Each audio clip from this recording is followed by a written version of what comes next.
আজকে আমরা গিয়েছিলাম লালপুর বাজারে। এটা হচ্ছে লালপুর বাজার তেল পাম্প। এগুলো হচ্ছে আমাদের মার্কেট।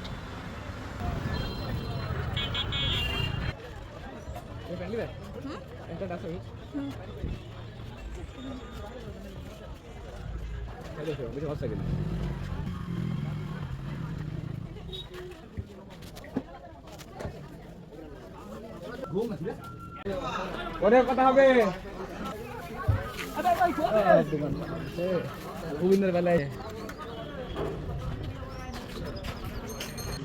এটা হচ্ছে লালপুর মডেল সরকারি প্রাথমিক বিদ্যালয়। এরপর তরকারি বাজারের মধ্যে দিয়ে হাঁটা শুরু করলাম। কলার দোকানের সামনে আসতে মনে পড়লো ওর জন্য কলা নেওয়া দরকার। এরপর কলা ও খেজুর কিনে বাড়ির দিকে রওনা হলাম। তো আমাদের কেনাকাটা শেষ। খাবার